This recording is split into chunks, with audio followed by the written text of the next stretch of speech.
Hello everyone, welcome to the Modern Mariner. This is part 2 of the Function 3 video series. If you have not watched the part 1, the link is provided in description. Go and watch it. In my previous video I have explained you what is Marpol, its history, its various annexes, dates, entry into force, and why it is called Marpol 7378. So watch that video and subscribe to the channel before proceeding further.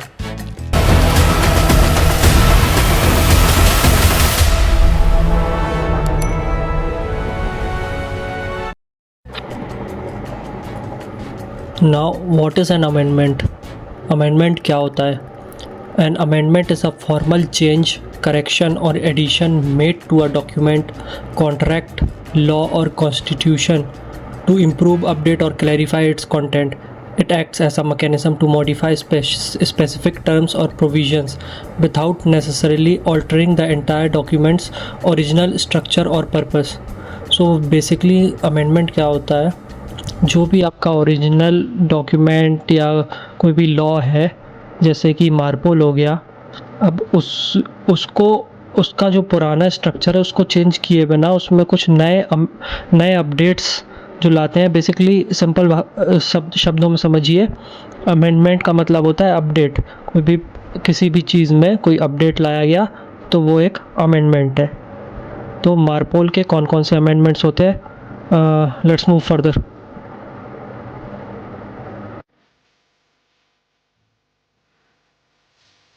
Now we move to the latest amendments to Marpol. These are updated as per July 2024. So first one is, it is for Annex 1 to prohibit the use and carriage for use as fuel of heavy fuel oil HFO by ships in Arctic waters were adopted. The prohibition will be applied on or after 1st July 2024.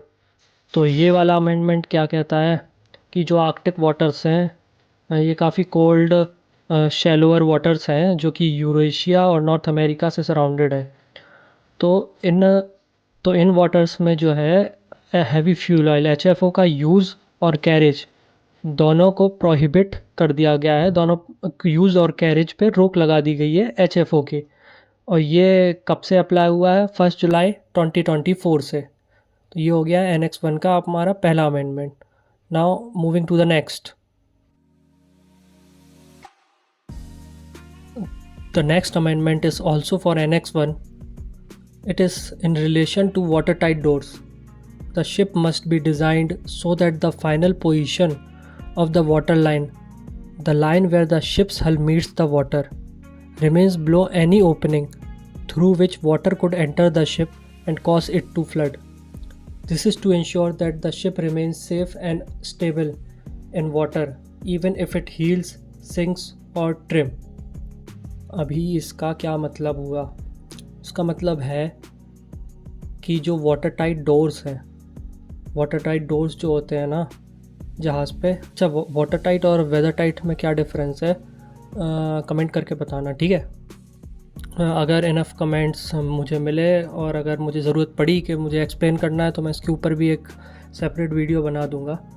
अभी ये जो है ships के design के ऊपर एक amendment आया था कि शिप का डिज़ाइन कुछ इस तरीके से होना चाहिए. जो वाटर लाइन है आपकी, जहाँ तक पानी नॉर्मली जहाँ तक पानी जाता है शिप में, साइड में जो वाटर लाइन है, वो वाटर लाइन की जो पोजीशन है वो बिलो एनी ओपनिंग होनी चाहिए. मतलब कोई भी खुला एरिया हो, मान लीजिए कुछ भी से अकोमोडेशन एंट्रेंस या कुछ भी हो गया, जहाँ से जिस भी ओपनिंग से खुली हुई जगह से पानी जो है जहाज़ के अंदर घुस सके, तो उस ओपनिंग के नीचे ही होनी चाहिए आपकी वाटर लाइन की जो फाइनल पोजीशन है. जहाज़ को हमें इस तरीके से डिज़ाइन करना है कि हमारे वाटर लाइन की जो पोजीशन है वो किसी भी ओपनिंग के नीचे होनी चाहिए, जिस भी ओपनिंग से पानी जो है जहाज़ के अंदर जा सके और फ्लड कर सके या उसके कारण हीलिंग, सिंकिंग या ट्रिम डेवलप हो सके. तो ये हो गया हमारा Annex 1 का एक और amendment. Now moving to the next. Now the next amendment is for Annex 3. which is mandatory garbage record books for smaller ships. Amendments to MARPOL Annex 5 to make the garbage record book mandatory also for ships of 100 gross tonnage and above and less than 400 gross tonnage. This is implemented from 1st of May 2024. अभी इसका मतलब क्या हुआ कि जो garbage record book है वो ships 100 gross tonnage और अबव के लिए, जो 100 GT और उससे ज़्यादा के शिप्स हैं उनके लिए गार्बेज रिकॉर्ड बुक को मैंडेटरी कर दिया गया है। इसके पहले ये रिक्वायरमेंट जो है 150 GT का था, 150 ग्रॉस टनेज का हुआ करता था। अब ये जो भी शिप्स 100 ग्रॉस टनेज और अबव हैं उनको मैंडेटरी रिक्वायरमेंट है कि गार्बेज रिकॉर्ड बुक कैरी करनी पड़ेगी, ठीक है। और 400 GRT एंड अबव जो है वो गार्बेज मैनेजमेंट प्लान के लिए है। और इसमें जो मतलब अमेंडमेंट तो खाली 100 और 150 के लिए चेंज हुआ है, 100 GRT के लिए हो गया है। इसमें एक चीज़ और है, कैरिंग 15% एंड अबव। इसका मतलब हुआ कि जो ship 100 G gross tonnage and above हैं, कैरिंग 15%, 15 लोगों से ज़्यादा जहाज़ पे कैरी कर रहे हैं, 15 लोग से ज़्यादा जहाज़ पे हैं, तो उन्हें गार्बेज रिकॉर्ड बुक रखना मैंडेटरी है। Now the next amendment is for Annex 6, Fuel Flashpoint and Bunker Delivery Note. Amendments to Appendix 5 of MARPOL Annex 6 to include flashpoint of fuel oil or a statement that the flashpoint has been measured at or above 70 degree as mandatory information in the bunker delivery note. अब ये जो Annex 6 का amendment है ये क्या कहता है कि जो बंकर डिलीवरी नोट है, जो कि वाइल बंकरिंग एक डॉक्यूमेंट है जो कि रिसीव या पास किया जाता है शिप के द्वारा, उस बंकर डिलीवरी नोट में फ्यूल का जो फ्लैश पॉइंट है वो मेंशन होना चाहिए और ये लिखा होना चाहिए कि फ्यूल का फ्लैश पॉइंट जो है 70 डिग्री और अबव पे हमने मेजर कर लिया है। ये जो फ्यूल है ये 70 डिग्री और अबव के फ्लैश पॉइंट का है, ये बात बंकर डिलीवरी नोट में मेंशन होनी चाहिए। Now the next amendment is also for Annex 6, which is Mediterranean Sea Emission Control Area for sulfur oxide and particulate matter. Designation of Mediterranean Sea as a whole as an emission control area for sulfur oxide and particulate matter under MARPOL Annex 6 since 1st of May 2024.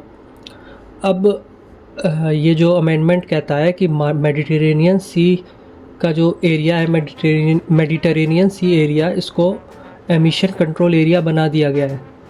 किसके लिए? For sulphur oxides and particular matter. अभी emission control area क्या होता है?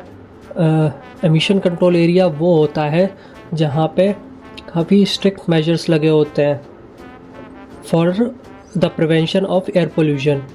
तो ये जो emission control इस एरिया होता है, यहाँ पे 3 सब्सटेंस होते हैं मेनली, NOx, SOx और particular matter, nitrogen oxide, sulphur oxide और पर्टिकुलर मैटर। तो ये 3 जो सब्सटेंस है इनका एमिशन जो है प्रोहिबिटेड या रेगुलेटेड या लिमिटेड रहता है एमिशन कंट्रोल एरिया में। तो जो मेडिटेरेनियन सी एरिया है एनेक्स 6 के अंडर, इसको सल्फ़र ऑक्साइड और पर्टिकुलर मैटर के लिए एमिशन कंट्रोल एरिया बना दिया गया है कि अगर आप मेडिटेरेनियन सी एरिया में सेल कर रहे हैं तो आपको इस अमेंडमेंट के हिसाब से सल्फ़र ऑक्साइड और पर्टिकुलर मैटर की मात्रा का ध्यान रखना होगा कि कितना डेजिग्नेटेड हम एमिट कर सकते हैं, कितना एयर पोल्यूशन हम कर सकते हैं, इससे ज़्यादा आपको नहीं करना है। तो मेडिटेरेनियन सी को एमिशन कंट्रोल एरिया बना दिया गया for SOx and particular. Now the next amendment is also for Annex 6 only, EEXI C2 and rating values.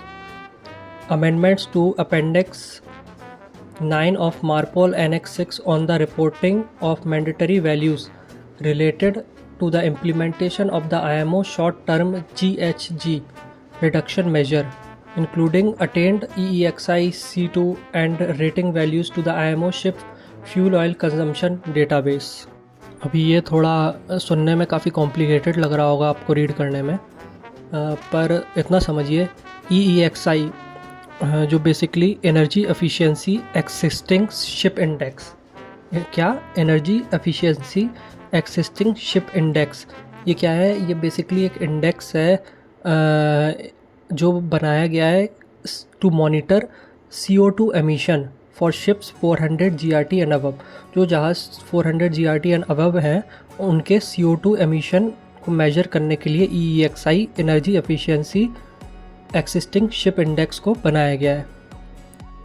और ये जो GHG शॉर्ट फॉर्म लिखा हुआ है, इसका मतलब होता है greenhouse gas reduction major.